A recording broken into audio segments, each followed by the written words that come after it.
Greetings, it's Andy here again, and this is my monthly roundup of new or newish releases that I've acquired during the previous month. So here we are at the beginning of September, and these are the releases I bought during August. And I've got 8 to showcase today. 4 of them are new, or actual new releases. Though one is perhaps has the tag sort of new, but I'll come to that. And the other 4 are sort of notable reissues, if you like, which are new this month or in recently. So let me start with the new ones, and I'm going to start with this album, Public Image Limited or PIL, and End of World. So this is John Lyden, of course. He's his wife recently, or in the last few months, died after he'd sort of nursed her through several years of dementia. So, and he's come out at the end of it and produced a really good album. It is very PIL. There's a great picture in the inside of the gatefold of the band, and you look at them, and they are really a sort of like bunch of old guys, and they really don't look very punk or post-punk there, but the album is, it is very PIL. I can't remember the bassist's name. I mean, obviously the classic lineup had Jar Wobble on bass, and he's not on this, but the bass playing is great. It's a 45 RPM, and it's resplendent in double white, so a very good album.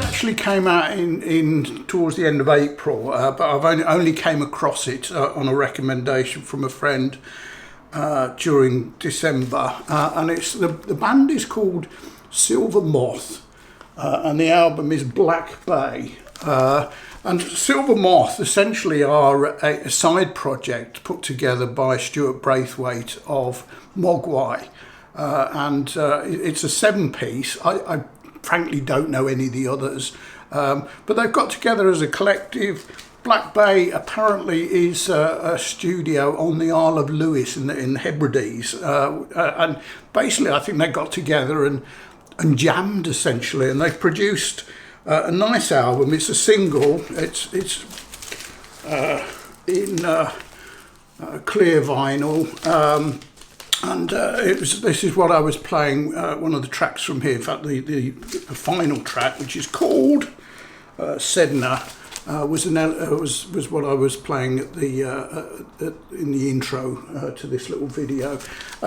It's really interesting. It's the vocals are sort of quite musical, if you like. So I think it's less about the lyrics and more about the sound.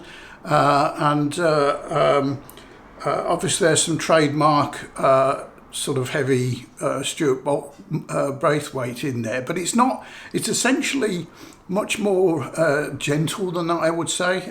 It's a really nice album. It's one of those albums to listen to, great on headphones. So that's Silver Moth, Black Bay, definitely recommended. Now, I've mentioned before that a few months ago I took out a subscription with Rough Trade Club, I think they call it, where basically they send an album each month, and it's it's all, well, so far it's pretty always been one which is not one I would have necessarily thought of or come across had they not sent it. This month is quite interesting. I confess it isn't an album I would have gone out and bought, or even having heard now would have bought it. But I like it enough not to have sent it back, let's put it that way. And it's a band called Girl Ray, and the album is called Prestige. And it's really quite interesting. It's pop, and it's got this sort of like a disco 80s and even 70s disco feel to it. I quite like it. It's entirely different from the sort of music I would buy.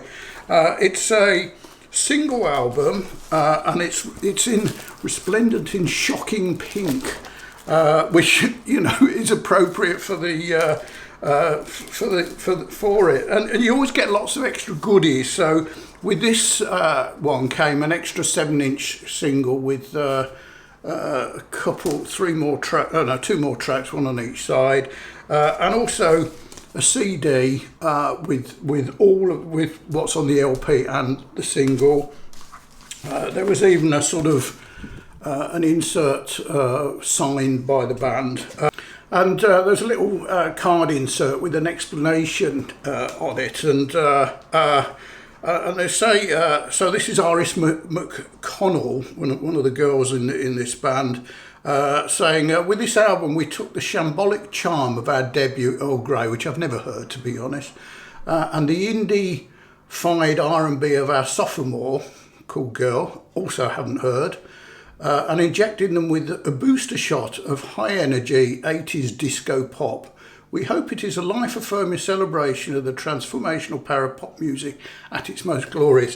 Very different. It's not one I recommend because it's not my type of music, but for a change, I've enjoyed this one.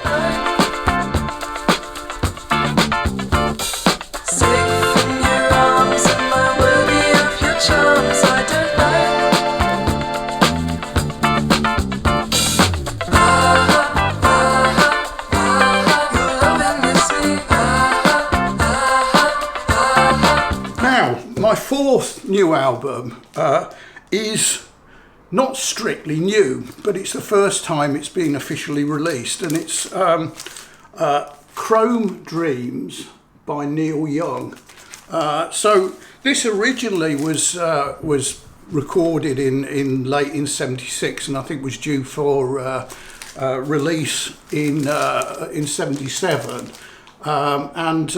Apparently, so legend has it, Neil played it to Carole King and asked for feedback, and she panned it. She basically told him it wasn't a proper album. It was like a bunch of unrelated tracks, and he didn't have a band because he was playing everything himself, and she didn't like it much. So he didn't actually release it, though. I think there have been some bootlegs, and most of the tracks on this album have been released on various compilations and things like that. Now, I got it because it's got some of my favourite Neil Young tracks, and including Like a Hurricane, which I think is fabulous. It's come out in it's a double, but it's a 3-sided double, so the fourth side is etched. I like it. So it's not strictly a reissue because it's never formally been issued before, so it counts as a first release. So there you go, and it's a great. If you like Neil Young, it's a fabulous album, and it's a complete. I don't have lots of Neil Young, to be honest. I have none on vinyl. I have some compilation stuff on CD, but I enjoyed this one because it really has got some of my favourite tracks on. Now to reissues. So this was a new reissue of a CD that I bought back in the day. I think it was 2002 or 3. I think this is sort of like a 20-year anniversary, and it's Bonobo and Dial M for Monkey. It's a double album, and it's got this sort of like wheel on it with a little window here where stuff moves through. It's a very well put together album. It is fabulous electronic music, one of the best, and it's as I say, it's a double, and it's very clear vinyl, super transparent, and a great album.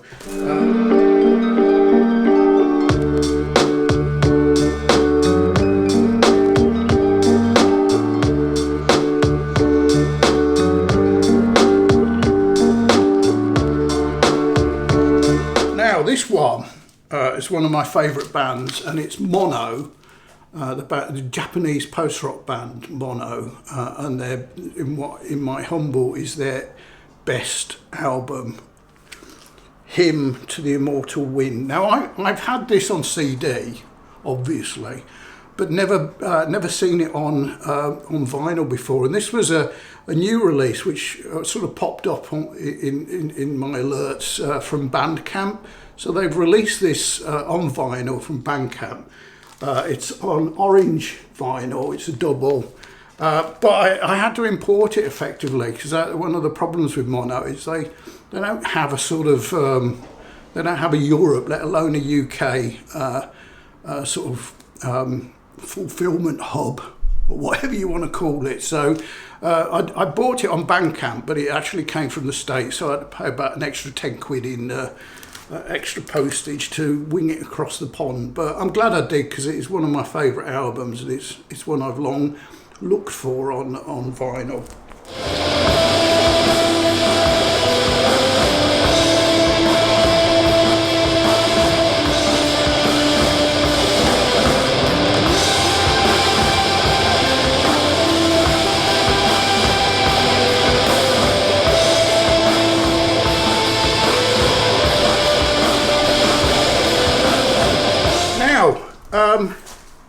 Couple of albums. Now I did a video recently on CDs I'd really like on vinyl, but for one reason or another they're not available or they're too expensive, and one of which was Grandaddy's Software Slump. What I should have done was had a good look around first, because I have looked occasionally for this, but probably not for a year or so. Anyway, after recording that, I discovered that it had been reissued in May, I think it was this year, April, May anyway. But even so, there didn't appear to be any available from, certainly any of the online stores I would normally go for. And then I spotted, looking back on Discogs and eBay, there was silly prices again. But then I spotted one on Discogs, which was a sealed copy from this recent reissue at a reasonable price. It was probably a £5 more than you might pay for, on an actual release.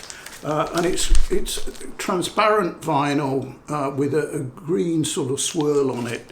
So the Software Slump, Grandaddy, and I finally did get this one on vinyl. And also I discovered, whilst on Grandaddy, that their album Someday, which was the follow-up to Software Slump, which came out in 2003, has just had a 20-year anniversary release. In fact, they're doing a box set, but that's silly money. So this came out a couple of months ago, I think. Again, I didn't spot it at the time. It's a double, it's on white vinyl. It's his second best album after the Software Slump, I think. So there you go, that's my new or newish releases from August.